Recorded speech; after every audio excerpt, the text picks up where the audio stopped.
오늘 우리에게 주신 하나님 말씀 고린도전서 3장 10절에서 15절까지입니다.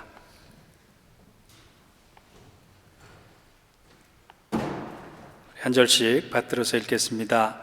내게 주신 하나님의 은혜를 따라 내가 지혜로운 건축자와 같이 터를 닦아두매 다른 이가 그 위에 세우나 그러나 각각 어떻게 그 위에 세울까를 조심할지니라.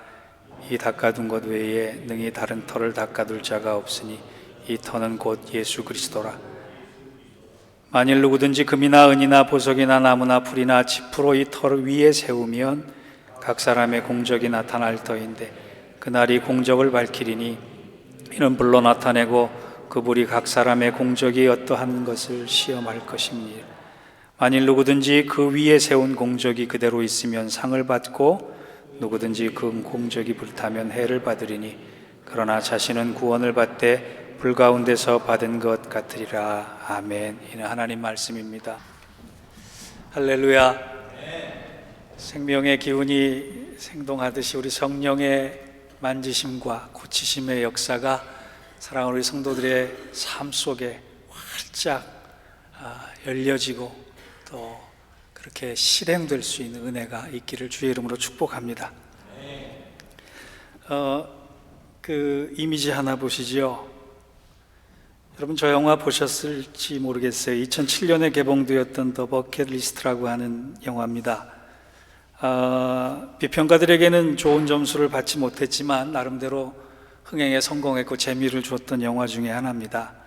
이 버킷이라는 말이 kick the bucket, 옛날에 중세시대에 교수대 위에 올라가면 죄인을 그 밧줄로 물고 그 밑에 양동이를 받쳐뒀다가 그 양동이를 툭 치면 목숨이 끊어지는, 그래서 양동이를 찬다라고 하는 의미가 버킷입니다. 이 영어의 속어 가운데 죽인다 또 죽다라고 하는 말이 거기에서 유래가 됐습니다. 1937년생인 잭 니콜슨과 모건 프리먼이 열연을 해서 또 사람들에게 신선한 재미를 줬던 영화이기도 한데 죽기 전에 하고 싶은 일을 다 하고 죽자, 뭐 그런 주제입니다. 그 버킷리스트가. 잭 니콜슨은 종합병원의 주인이면서 돈 많은 사람으로, 모건 프리먼은 평범한 소시민, 일생 동안 한 직업에 충실했던, 그러나 두 사람 다 암 선고를 받고 시한부 인생을 살아가는 그런 영화입니다. 두 사람이 의기투합해서 스카이다이빙도 하고 카레이스도 하고 높은 산에도 올라가고 또 이쁜 소녀에게 뽀뽀도 해보는 그런 소원, 위시리스트를 적어서 하나하나씩 해나간다, 그런 영화인데요. 주 메시지가 뭐 후회 없는 죽음을 맞이하자, 뭐 이런 겁니다. 이 영화 이후에 버킷리스트라고 하는 것이 유행이 됐습니다. 내가 죽기 전에 무엇을 할 것인가 리스트를 적고 그대로 해보는 것이 우리에겐 꼭 필요하다. 그래서 제가 여러분에게 주보 간지 사이에 끼워드린 것도 바로 그런 의미입니다. 저도 이 버킷리스트를 작성해 본 적이 있어요. 7가지를 적었는데 이런 겁니다. 첫째, 사랑하는 가족과 지구를 여행하면서 가능하면 세계 일주도 해보기. 두 번째는 10명의 선교사를 방문하고 후원하는 일을 해보기. 세 번째, 영적 자녀 1명과 그 영적 자녀를 통해 영적 손자 1명을 만들어 보기. 네 번째는 목사 없는 시골 교회에 가서 돌아다니면서 설교해 보기. 다섯 번째는 로마서와 요한복음의 설교집을 한번 내보기. 여섯 번째는 제가 목사가 안 됐으면 피아니스트가 됐을 거예요. 피아노 배워서 연주해 보기. 일곱 번째가 사역의 멋진 마무리와 멋있는 죽음 맞이하기, 뭐 그런 것들입니다. 이 목사는 뭐 하나 이런 걸 적어도 맨날 이렇게 진지하게 적어요. 그런데 미국의 전 대통령인 빌 클린턴 대통령도 버킷리스트를 7가지를 작성했더라고요. 첫 번째가 이겁니다. 만년설이 녹기 전에 아프리카의 킬리만자로 정상에 올라보기. 두 번째가 손자를 무릎에 앉히고 같이 놀기. 세 번째가 전 세계에 지금도 수백만이 넘는 아이들이 매일 더러운 물을 마시고 있다는 것을 알리기. 네 번째가 제3세계의 에이즈 환자를 없애기. 다섯 번째부터 재밌어요. 5번째, 깊은 밤에 존 맥케인 상원 의원을 찾아가서 베트남어로 고함을 질러 놀래키기. 6번째가 부시, 그때 대통령이었던 것 같아요. 아버지 부시를 만나 당신 아들은 똥이요라고 말해주기. 이게 소원이에요, 죽기 전에. 7번째, 아직 다리에 힘이 남아있을 때 마라톤에 도전해보기. 이런 것들입니다. 여러분, 오늘 집에 돌아가시면 나눠드린 유인물에 꼭 한번 내가 죽기 전에 하고 나서 후회 없이 죽음을 맞이할 수 있는 이 위시리스트를 한번 쭉 작성해 보기를 바랍니다. 제가 이 버킷리스트를 떠올리면서 설교를 준비했던 이유는 사순절 예수님의 죽으심을 묵상하면서이기도 하지만 한국에 있는 제 지인이 암 선고를 받았다라고 하는 소식과 함께 그분이 쓴 글을 읽고 나서입니다. 제가 한번 읽어드릴 테니까 들어보세요. 사실 저와 여러분 모두는 시한부 인생입니다. 병원에 가서 검사를 마치고 난 후에 의사 선생님이 당신의 병은 중하여 1년 남았습니다. 건강을 잘 유지하면 그렇고 빨리 악화되면 몇 개월밖에 못 살 것입니다. 하고 말을 듣는 것처럼 어찌 보면 우리 모두는 당신은 30년의 인생이 남았습니다. 당신은 20년의 시한부 인생입니다. 당신은 이제 10년 남은 인생을 살 수밖에 없습니다. 라고 말을 들을 수 있습니다. 우리가 시한부 인생, 얼마 남지 않은 사실을 인정한다면 남은 시간, 아니 내가 앞으로 살아가야 할 시간을 어디다 쓸 것인가, 무엇을 할 것인가 진지하게 고민해 볼 것입니다. 살아갈 날이 많다고 하는 생각과 살아갈 날이 얼마 남지 않았다고 생각하는 사람들은 분명히 살아가는 날의 차이가 있을 것입니다. 모세는 시편 90편 12절에 우리에게 우리 날 계수함을 가르치사 지혜로운 마음을 얻게 하시고 이렇게 기도했습니다.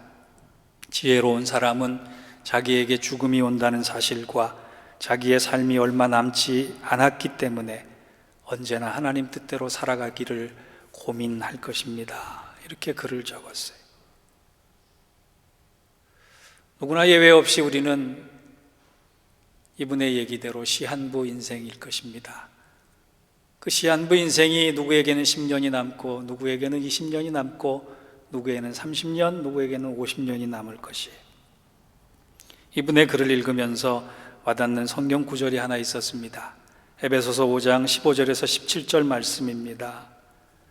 그런즉 너희가 어떻게 행할지를 자세히 주의하여 지혜 없는 자같이 하지 말고 오직 지혜 있는 자같이 하여 세월을 아끼라.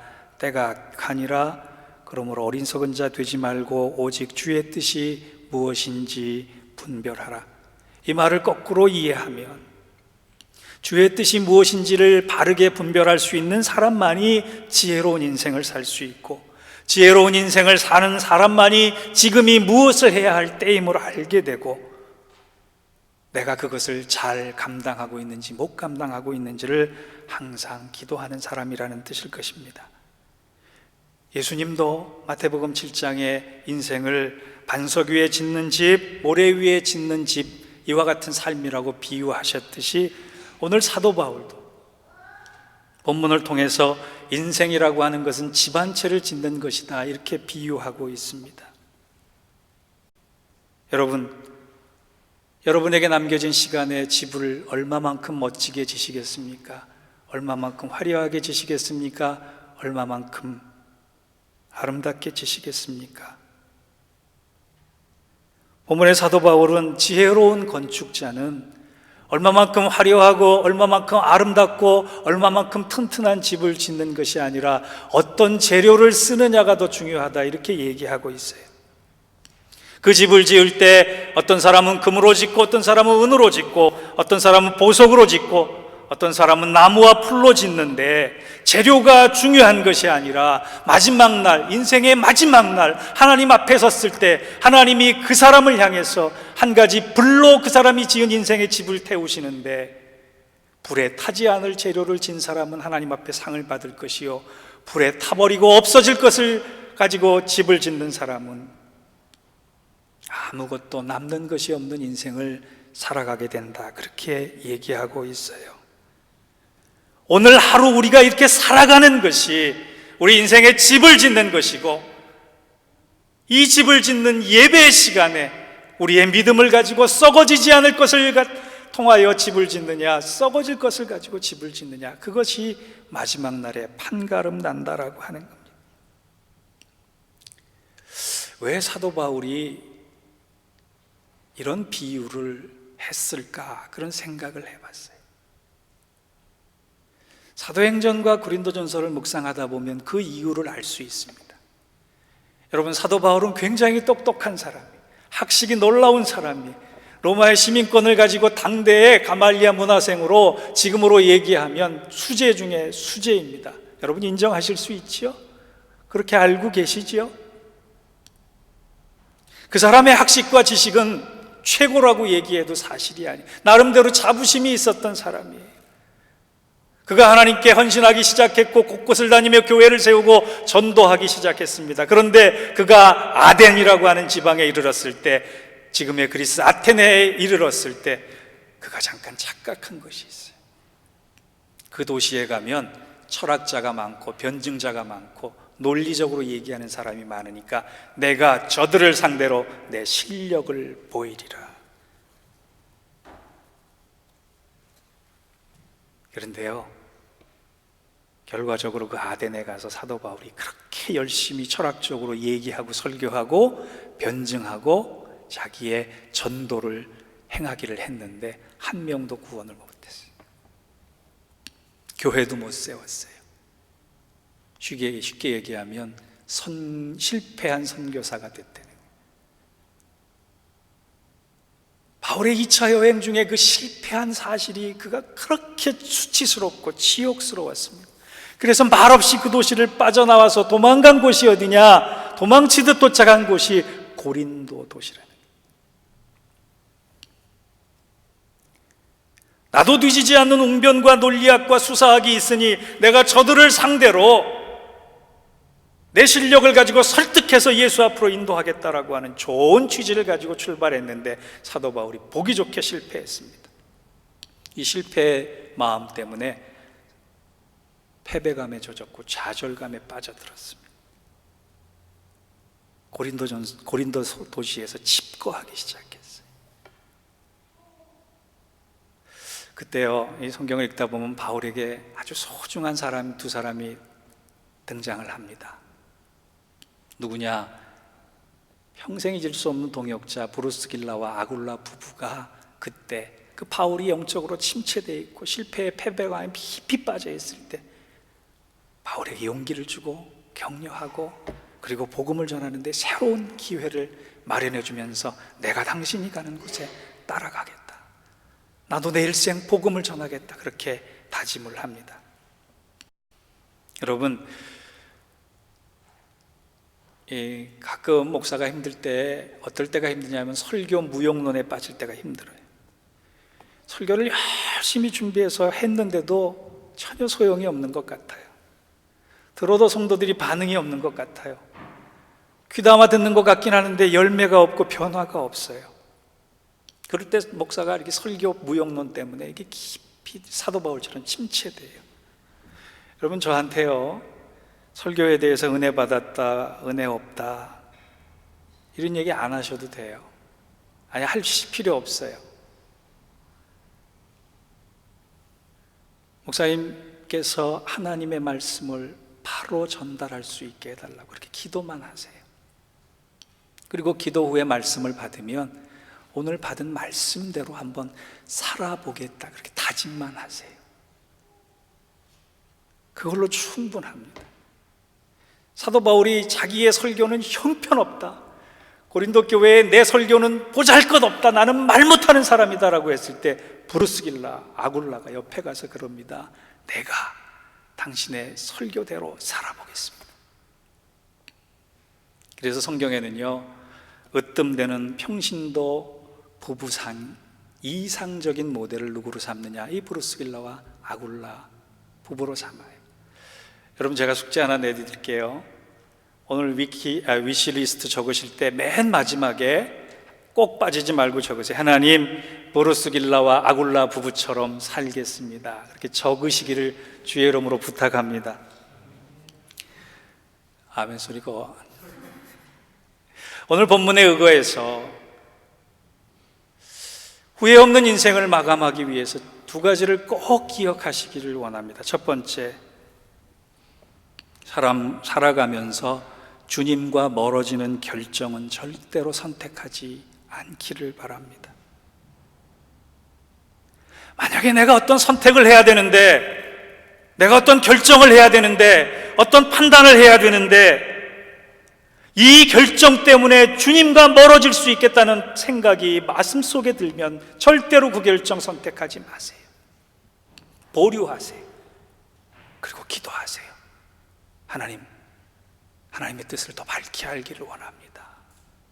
지금 당장 이 선택을 하지 않아도 손해가 날지언정 하나님의 뜻이 이루어지기까지 기다리겠습니다. 하나님 뜻을 물으세요. 마음속에 부담이 생기면 아직 때가 아닙니다. 더 기도하라는 하나님의 사인이에요. 그런데 겉으로는 아직 여건이 된 것 같지 않고 조성된 분위기가 무르익지 않았지만 이 결정을 하면 하나님이 기뻐하실 것 같다는 확신과 평강이 찾아오면 밀어붙이세요. 그러면 그것이 주님과 더 가까워지는 계기가 돼요. 저는 평신도가 됐으면 좋겠어요. 누구보다 잘할 것 같아요. 그런데 이 생각만 하면 아직 마음에 확신과 평강이 안 들어와요. 그래서 아직 안 하는 거예요. 남자들 술, 담배 문제로 고민하시지요. 술, 담배 하시면서 내가 이것 때문에 주님과 더 가까워질 수 있겠다, 확신과 평강이 찾아오면 하세요. 괜찮아요. 한국교회 문제가 술, 담배 하지 말라라고는 가르치면서 부정직하게 살지 마라, 이건 안 가르치기 때문에 교회가 더 엉망이에요. 사도 바울이요, 아덴에서의 자기의 실패를 꼼꼼하게 살펴보니까 한 가지 깨달아진 게 있습니다. 그것이 뭐냐? 내가 내 지식과 학식과 내 능력을 가지고 철학적으로 변증을 했는데 따지고 보니까 그 안에 복음과 예수의 이름을 한 번도 외친 적이 없다, 그런 생각이 들었어요. 그래서 아덴에서 고린도로 와서 그 자신을 돌아보면서 고린도 2장 1절에서 5절에 뭐라고 결단하느냐, 이렇게 결단합니다. 형제들아, 내가 너희에게 나아가 하나님의 증거를 전할 때 말과 지혜의 아름다운 것으로 아니하였나니 내가 너희 중에 예수 그리스도와 그의 십자가에 못 박히신 것 외에는 아무것도 알지 아니하기로 작정하였음이라. 내가 너희에게 거할 때 약하고 두려워하고 심히 떨었노라.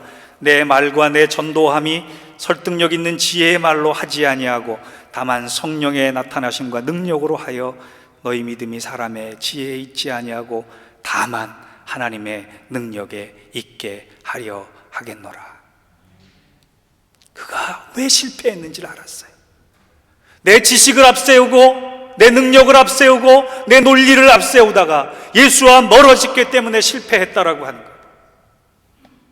그래서 그가 다시는 내 방법이 아니라 너희의 믿음이 사람의 지혜에 있지 아니하고 하나님의 능력에 있는 것을 알게 하는 것처럼 나 또한 그렇게 살겠다 다짐하는 거예요.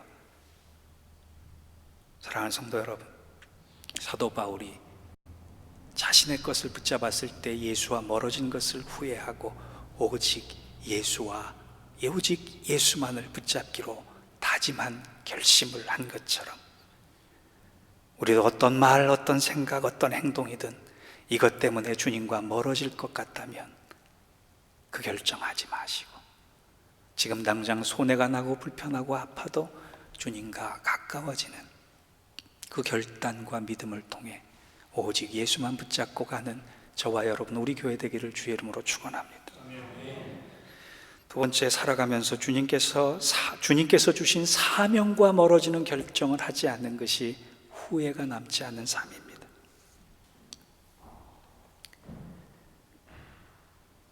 여러분, 미국에 사탄 교회가 있어요. 이 사탄 교회가 미전역에 한 80개 정도 됩니다. 이 사탄교회 성도들은요, 비행기를 타면 하는 일이 있어요. LA에서 뉴욕까지 비행기를 타고 오면 비행시간 내내 이런 기도를 사탄에게 한다고 합니다. 사탄이요, 지금 이 비행기를 타고 내가 기도하고 지나가는 이 지역에 모든 하나님 좋아하시는 교회가 소멸되고 목사가 넘어지게 해주소서. 여러분, 요즘은 뉴저지로 왔다 갔다 하는 게 사탄교회 성도들이 많은지요? 무슨 얘기냐? 우리가 주님 뜻대로 살고 주님 사명대로 살려고 할 때 보이지 않는 영적인 전쟁과 공격이 얼마나 심한지 몰라요. 하나님 주신 그 사명을 붙잡고 내가 일생을 살아갈 수 있다는 것이 얼마나 어려운 일인지 몰라요. 여러분, 마태복음 7장에 보면 달란트 비유가 나와요. 5달란트, 2달란트, 1달란트 받은 비유에 2달란트, 5달란트 받은 종들은 칭찬받았지만 1달란트 받은 종은 땅에 묻어놨기 때문에 야단 맞았어요. 왜 땅에 묻었는지 아세요? 저 사람들은 5개, 2개 받았는데 나는 1개밖에 못 받았는데 내 1개 안 써도 그만, 써도 그만.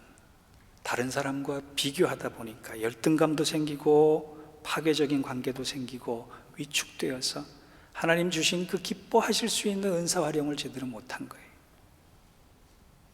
여러분의 은사가 뭡니까? 여러분의 사명이 뭡니까? 제가 작은 교회 섬기라는 하나님의 사명이 저에게 있다면 저 그거 기뻐하고 수행해야 돼요. 여러분, 한날 한시에 직장에서 일할 때 누군가를 섬겨야 된다라고 하는 하나님의 부담을 주셨을 때 그것이 작은 일이지만 충성할 수 있는, 그것이 하나님 주신 사명이라 그러면 기꺼이 감당할 수 있는 그런 사람 될 수 있어야 합니다. 큰 일, 폼나는 일, 대단한 일 하는 것만 사명이 아니라 가장 작은 일을 하는 것도 사명이에요. 그래서 미국의 마더 테레사라고 불리우는 도로시 데이는 항상 그가 이렇게 아침에 깨자마자 기도했습니다. 주님, 오늘 하루도 동료들과 가난한 사람들, 내가 만나는 사람에게 내 모든 은사와 재능을 주의 이름으로 사용할 수 있는 간절한 마음을 주옵소서. 여러분의 은사와 재능이 하나님의 영광을 위한 사명으로 쓰여질 때 일의 경중을 따지지 않고 크기와 능력에 따지지 않고 하나님께서 기뻐하시는 일을 감당할 때 우리는 후회 없는 삶을 살 것입니다. 오늘 이 이른비 예배 시간에 교역자들이 요즘 돌아가면서 설교를 하는데요, 한 전도사님이 자기가 가장 좋아하는 것은 이제 자기가 좋아하는 것을 나눌 때 그 좋아함이 극대화되는 것을 깨달았다. 그런데 어느 순간부터 내가 가장 좋아하는 것은 예수를 나누어 주는 일이다, 그렇게 고백하더라고요. 선교사만 선교하는 거 아닙니다. 일상의 삶에서 작은 일을 통해서든 큰 일을 통해서든 하나님께 영광이 돌려지고 주의 이름을 전할 수 있다면 그것이 하나님께서 가장 기뻐하시는 일인 줄 믿습니다. 우리는 인생을요, 두 곳에 머무를 수 있어요.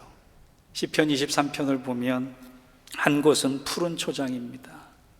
또 한 곳은 사망의 골짜기입니다. 금수저를 태어난 사람도 태어나서 죽을 때까지 푸른 초장만 머무는 사람 없고, 아무리 가난한 사람도 평생 사망의 골짜기에 머무르지 않습니다. 사망의 골짜기에서 푸른 초장으로 가기도 하고 푸른 초장에서 사망의 골짜기도 가기도 해요. 우리의 영원한 집은 이 땅에서 건축되지 않고 마련되지 않습니다. 이 땅의 집은 유한한 것입니다.